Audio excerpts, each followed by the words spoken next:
এই যে স্ট্রটা আছে এটা আমরা দেখেন 60% ময়েশ্চার এসে গেছে। এটাকে আমরা কি করেছিলাম আগে কাটলাম, ধুলাম, ঝাড়লাম, তারপরে বয়েল করেছি। এটাই যদি আমরা কেমিক্যাল ইউজ করতাম তাহলেও আমাদের কিন্তু প্রথমবার বের করে অপেক্ষा करते লাগতো এরকম শুকানোর जন্য। सेकंड स्टेप जो बोला ना केमिकल, सेकंड जो स्टेप मैंने बोला कि केमिकल इस्तेमाल करना है जो, वो तभी करना है जब हमारा स्ट्रॉ 65% मॉइस्चर हो गया है ऐसा। तो ये कैसे पता चलेगा? एक तो हमारा मॉइस्चर मीटर भी आता है मार्केट में, 300-400-500 का आता है, उसको आप डिप करके देख सकते हैं किसी चीज में कितना मॉइस्चर है। अगर उसमें 65% दिखाता है तो हो गया। और उससे भी इजी मेथड है, आपको क्या है बस अपने हाथ में लेना है, इसको अच्छे से दबाना है। देखिए कोई भी पानी का ड्रॉपलेट नहीं निकल रहा है। अगर पानी का ड्रॉप निकलेगा तो बैग सड़ जाएगा, खराब हो जाएगा, ठीक है।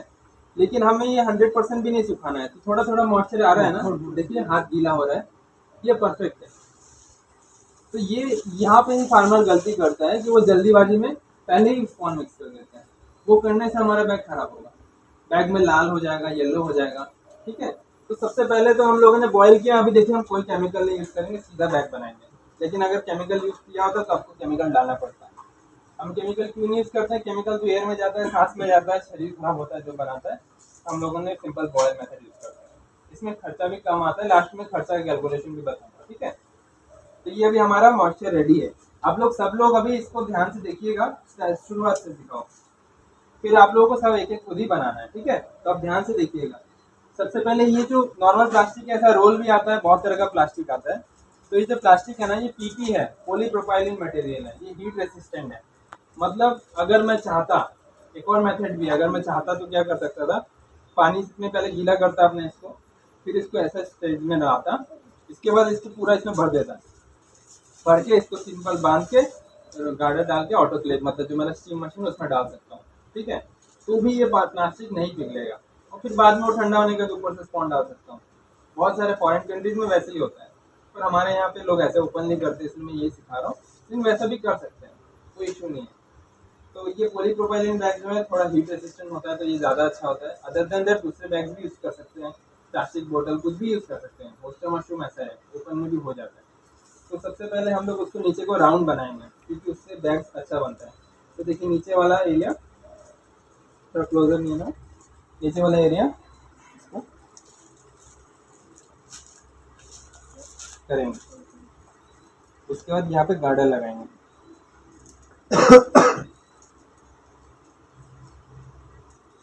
আচ্ছা, এটা তো বেশিক্ষণ ধরে রাখা যাবে না, না? আজকের দিনে ইউজ করে নিতে হবে। আর যেটা ওপরে থাকে ওটা তো তাড়াতাড়ি ড্রাই হয়ে যাবে। হ্যাঁ ওটা একটু मिक्स করে নেবো আমরা, चलবে অল্প একটু গরম हले चलবে। देखिए ऐसा करने के बाद अंदर का बाहर हमने कर दिया ताकि वो बराबर ना रहे। ये बैग का साइज 12x18 है। गर्मी में छोटा बैग करना रिकमेंडेड होता है, बहुत बड़ा बैग सर्दी में कर सकते हैं। जितना बड़ा बैग उतना ज़्यादा मशरूम निकलेगा। लेकिन अगर आपका जैसे आप अरुणाचल से आए हैं, आपका वहाँ ठंडा है, तो आप बड़ा बैग भी बना सकते हैं। हमारे यहाँ पे गर्मी अभी 38 डिग्री 39 है, तो ओस्टर को ठंडा रखना होगा, छोटा करेंगे। पहले हम लोग इस तरह से स्ट्रॉ डालेंगे। हम लोग 16x24 यूज कर रहे हैं। ऑफिस ऑफ मूवी मिलता 16x24 ना, ओके।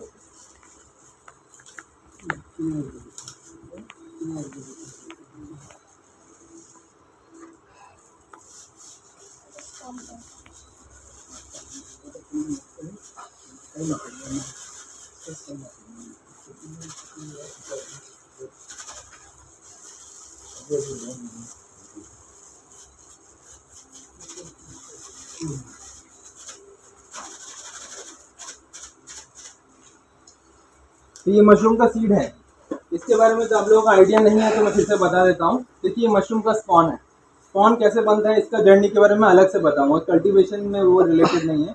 एज ए फार्मर हमारा काम है हमें स्पॉन लेना है। अभी ये पिंक ऑयस्टर का स्पॉन है, इससे थोड़ा पिंक है, लेकिन ऑयस्टर बहुत टाइप के हैं। पिंक इसलिए यूज कर रहा हूँ क्योंकि 10 to 12 डेज में मशरूम आ जाता है। नॉर्मल ऑयस्टर मशरूम 25 डेज में आता है, तो गर्मी में हम लोग पिंक करते हैं, जल्दी आ जाता है, ठीक है। तो स्पॉन ऐसा हार्ड होना चाहिए नॉर्मली, और उसमें कोई भी काला, ब्लैक या ग्रीन नहीं होना चाहिए। स्पॉन फर्स्ट जनरेशन होना चाहिए। फर्स्ट जनरेशन मतलब इसका कल्चर फर्स्ट टाइम इसको इनोकुलेट किया होना चाहिए। ऐसा नहीं कि बहुत पुराना है और अच्छा क्वालिटी का नहीं है। तो हमारे ये का स्पॉन मिलता है, आपको कोई दिक्कत नहीं है, और बाद में आप खुद भी आप स्पॉन बना सकते हैं, ठीक है। तो ये जो स्पॉन है इसको यूज करने के लिए पहले इसको तोड़ना पड़ता है। तो हम लोगों ने क्या किया, इसको थोड़ा थोड़ा करके पैकेट को बिना ओपन किए इसको ऐसे ऐसे करके तोड़ लिया, ठीक है। ग्रेन अलग कर दिया। इसमें पैडी ही रहता है, धान ही रहता है या फिर गेहूँ रहता है, एडिबल ग्रेन ही रहते हैं। तो स्पॉन जो बनता है वो भी मशरूम की तरह एक प्रोसेस है, तो उसको हम एडिबल ग्रेन में बनाते हैं। अब हम इसको तोड़ने के बाद देखिए नेक्स्ट स्टेप क्या होता है। सैनिटाइज हाथ कर लेना है। मैं वो देता हूँ।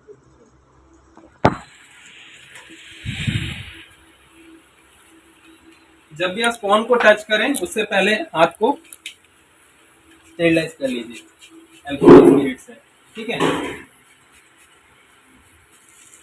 ये जब आप लोग खुद करेंगे तब आप लोग यूज कर लीजिए, रख लीजिए। आप अभी अच्छे से सब लोग देख लीजिए, फिर आप लोग सब खुद भी करिएगा। जैसे कॉटन को निकाला, सर इसकी जगह में सैनिटाइजर यूज कर सकते हो? हाँ कर सकते हैं, कोई भी जो चीज़ डिसइंफेक्ट करता है, क्योंकि स्पॉन जब हाथ में लेंगे तो अगर हाथ में बैक्टीरिया होगा तो बैग खराब हो जाएगा।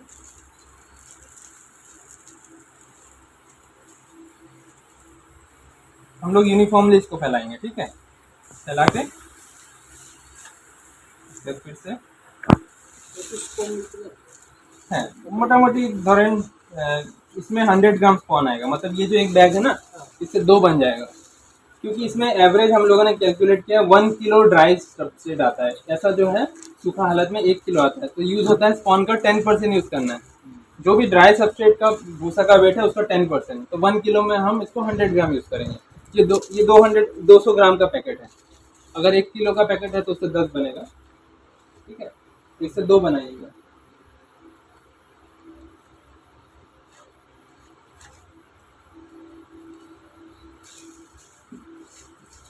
तो बहुत बहुत छोटा छोटा लेयर बनाना है, मल्टीपल लेयर बनाना है, 6-7 लेयर बनाइए। जितना लेयर बनाइएगा उतना ही फास्ट मिक्स होगा।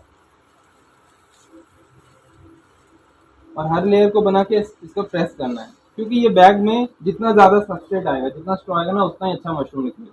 ढीला ढीला बैग होने से ज़्यादा सब्सट्रेट नहीं आएगा, मशरूम भी कम निकलेगा। अच्छे से टाइट बनाएंगे तो 1 किलो मशरूम निकल जाएगा एक बैग में। আচ্ছা এই স্টোরটা দ্বিতীয়বার ব্যবহার করা যাবে না? না, এটার থেকে 3 বার মাশরুম বেরোবে। একবার যে আমরা এটা বানাচ্ছি 3 বার বেরোবে। পরে কি আবার সেই আর কিছু করতে হবে না, না, ওয়ান টাইম অনলি। তো মাশরুম হতে থাকতে তুমি কাটতে লাগবে একবার তাহলে কি কাটতে হয় না ছিটতে হয়? কাটতে হবে, আমি দেখাবো ওটা। ওটা নেক্সট স্টেপ, আমি সব দেখাবো আপনাদের, পুরো লাস্ট অবধি সব ডাউট ক্লিয়ার হয়ে যাবে।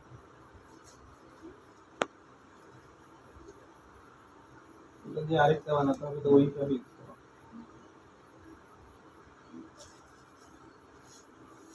तो शुरू में तो हम लोगों का हाथ का अंदाज हो गया, इसलिए वरना आप लोग क्या कर सकते हैं, बाहर निकाल के हाफ हाफ कर सकते हैं, ताकि स्पॉन कम यूज करने से माइसिलियम देर से स्प्रेड होगा और खराब होने का चांस है। ज़्यादा यूज करने से जल्दी फास्ट होगा, लेकिन बजट में रहने के लिए आप 100 ग्राम यूज कर सकते हैं।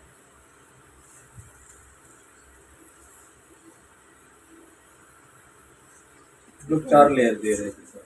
अच्छा, लेयर थोड़ा बढ़ाइए। हाँ, लेयर जितना बढ़ाइएगा माइसिलियम उतना जल्दी फास्ट फैलेगा। हमारा अभी मेन टारगेट है कितना जल्दी बैग हमारा ऐसा बन जाए। हमारा ये बैग है 15-20 डेज में ऐसा बन जाना चाहिए। जितना जल्दी बनेगा उतना अच्छा हमारा बैग, कोई कंटेमिनेशन नहीं आएगा, खराब नहीं होगा।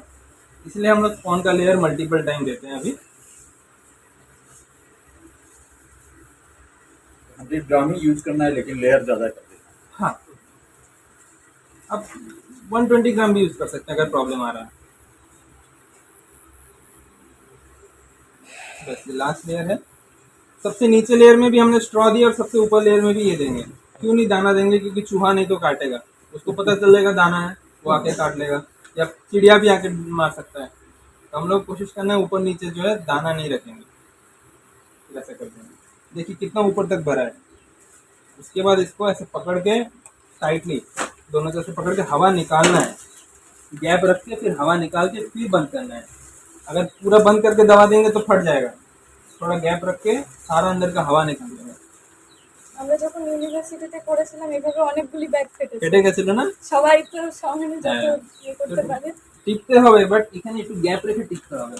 मतलब हम दबाएंगे थोड़ा गैप बीच में रहेगा, वरना तो हवा अंदर रहेगा, बैलून जैसा फट जाएगा। ठीक है, ऊपर कैसे करके रबर बैंड या धागा कुछ भी बांध सकते हैं।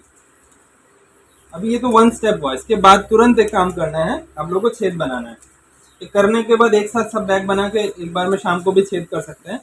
अगर हमने किसी ने ऐसा करके छेद नहीं किया तो भी माइसीलियम खत्म हो जाएगा। मैंने क्या बताया था, मशरूम के माइसीलियम को पानी वो चाहिए, ऑक्सीजन चाहिए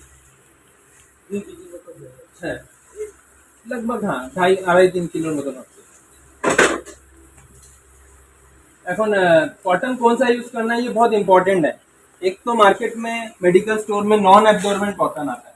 non absorbent cotton normal cotton नहीं होता है, उसमें पानी नहीं पकड़ के रखता है, पानी रहेगा तो खराब होता है, बैक्टीरिया आता है। तो हमें ये कॉटन यूज आता है, ये पोली फाइबर कॉटन भी आता है, ये तकिए में इस्तेमाल होता है, कंबल में भी इस्तेमाल होता है, ये पानी नहीं पकड़ता है इजीली। ये सब डायरेक्ट कोई रजाई की दुकान से रजाई के दुकान में भी मिल वहाँ जाएगा। तो सैनिटाइज भी रहता है। सैनिटाइज नहीं भी होने से इसमें बहुत ज़्यादा हॉस्टल में प्रॉब्लम नहीं होता, ठीक है, क्योंकि इसमें कुछ ज़्यादा गंदा भी नहीं होता है, वो ढक के ही रखते हैं, ठीक है। अगर बहुत ज़्यादा आपको लगता है कि गंदा है तो इसमें स्पिरिट स्प्रे करके फिर उसको सुखा दीजिए तो ठीक हो जाएगा। तो ये जो कॉटन है इसमें पानी एब्जॉर्ब नहीं होता है। अब इसका देखिए इस्तेमाल क्यों करना है और कैसे करना है। हमें ऐसे कोई साफ टाइप का आइटम लेना है, उसे छेद करना है। क्या चाहिए? सैनिटाइज।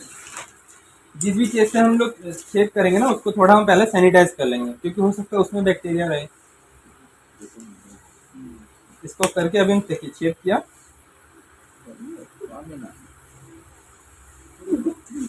अब हम कॉटन डाल देंगे।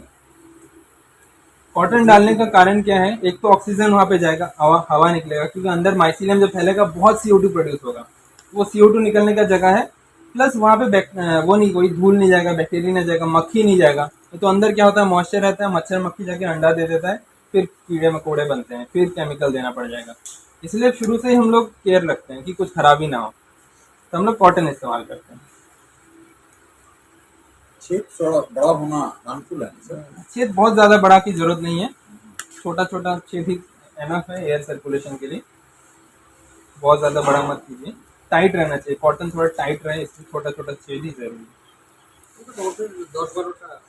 8টা 8টা छेद, 12-18 জন্য 8 छेद एनफ है, ठीक है। बाद में इन्हीं छेद से मशरूम निकलेगा, हमें बाद में और कोई छेद करने की जरूरत नहीं है। हम बस जब मशरूम निकलना होगा ये कॉटन निकाल देंगे, यही से मशरूम निकलने लगेगा। তো তুলোটা কতদিন পরে তুলে ফেলতে হবে? 15 डेज পর যখন ব্যাগটা সাদা হয়ে যাবে, তখন তুলোগুলো খুলে দিতে হবে। হ্যাঁ তখন খুলে দিতে হবে। আমি দেখাবো কেমন করে হচ্ছে। আর এই তুলোটা যে দেওয়া হচ্ছে সেটা কি লাইনে? কোনো- লাইনে। মানে এক প্যারালাল রাখছি, বাট কোনো হার্ড এন্ড ফাস্ট রুল নেই। কিছু কোনো কিছু প্রবলেমও যদি হয় কোনো ব্যাপার হবে না। তো ব্যাগ দেখাচ্ছি আপনাদের।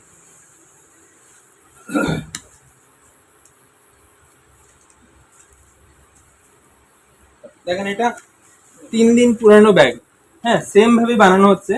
ওটাতে তো দানাগুলো দেখা যাচ্ছে, এটাতে দেখেন যেখানে দানাগুলো দেওয়া হয়েছিল ওগুলো পপকর্নের মতন ছড়িয়ে যাচ্ছে। দেখেন সবাই মাইসিলিয়ামটা ছড়াচ্ছে, গ্রিন গুলো white white white white mycelium ছড়াচ্ছে, ঠিক আছে।